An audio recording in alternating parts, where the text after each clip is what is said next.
नमस्कार छात्रों। आज हम लोग बात करेंगे नाटक के तत्वों के संदर्भ में। नाटक एक श्लोक है, काव्येषु नाटकम रम्यम। नाटक को काव्य की सर्वश्रेष्ठ रचना कहा जाता है।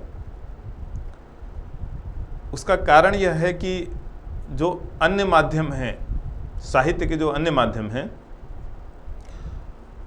उनका आनंद पाठक केवल पढ़ करके ले सकता है, जबकि नाटक का आनंद पढ़ करके, देख करके और सुन करके, दृश्य श्रव्य माध्यम से भी ले सकता है। काव्य शास्त्र की जो स्थापना हुई वो भी नाट्य शास्त्र के अनुसार ही हुई। नाटक को इसीलिए श्रेष्ठता हासिल है। हम ये देखेंगे कि नाटक में कौन कौन से तत्व आवश्यक होते हैं। पहला है कथानक, विषय वस्तु।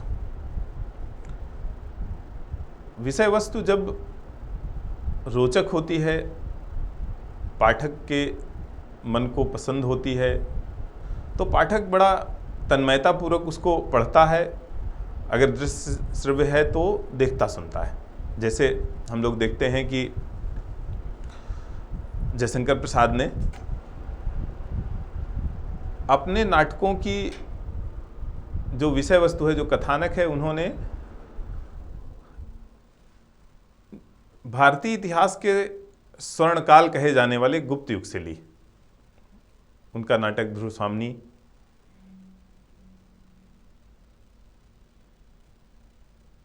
और भी जो नाटक हैं, हर्षकाल से उन्होंने राजश्री लिखा, अजातशत्रु लिखा, वो उसका भी ऐतिहासिक है कथानक।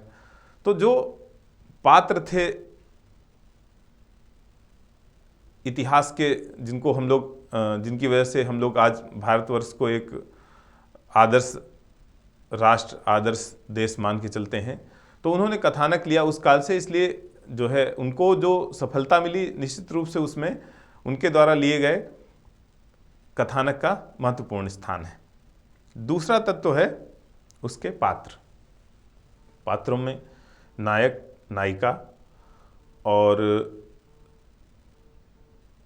प्रतिनायक, साथ ही जो अन्य सम्मिलित होते हैं, उन सभी को हम कह सकते हैं कि उन सभी का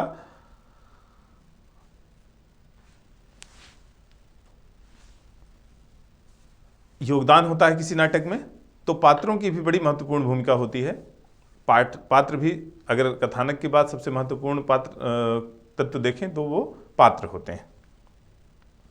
इसके बाद आती है जो तीसरा तत्व है, उसको अगर हम लोग संवाद योजना या कथोपकथन लें, तो जो संवाद होते हैं पात्रों के मध्य, उनका बड़ा महत्वपूर्ण स्थान है। जयशंकर प्रसाद के नाटकों के जो संवाद हैं वो थोड़ा सा बड़े हैं। इस वजह से कहते हैं कि उनके रंगमंच में अभिनय में दिक्कतें होती हैं, दिक्कतें आती हैं, क्योंकि उतने लंबे लंबे संवाद पात्र सामान्य रूप से याद नहीं कर पाते। वातावरण, देश काल जिसे कहा जाता है, देश काल का चित्रण, ये रंगमंच का तत्व है। जैसे उनके नाटक चंद्रगुप्त के बारे में, प्रसाद के चंद्रगुप्त के बारे में कहा जाता है, और भी नाटक हैं कि उनको रंगमंच में प्रदर्शित करना थोड़ा सा मुश्किल है। अभिनेता, अभिनेता एक महत्वपूर्ण तत्व है नाटक का, जो उसके पात्रों द्वारा किया जाता है। पात्र करते हैं, पात्रों का बहुत सारा जो अभिनय है, जो हस्त संचालन है, जो नेत्र संचालन है, जो उनका जो है भाव भंगिमाएँ हैं, वो सब उसमें सम्मिलित हैं। इसके बाद आता है महत्वपूर्ण तत्व, वो है भाषा। भाषा ही ऐसा माध्यम है जो पाठक को, श्रोता को और दर्शक को प्रभावित करती है। भाषा किसी भी नाटक की ऐसी होनी चाहिए कि वो पाठक समझ सके, उसको, क्योंकि अगर समझ नहीं पाएगा तो उसका जो आनंद है वो बाधित होगा। अगर समझ लेता है तभी जो सहृदय की अवधारणा है,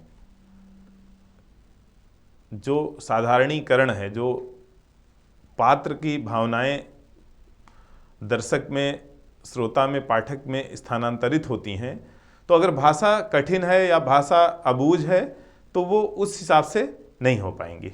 इस प्रकार हम देखते हैं कि इन सारे तत्वों से युक्त कोई रचना नाटक बनती है। ये सभी नाटक के तत्व हैं। धन्यवाद।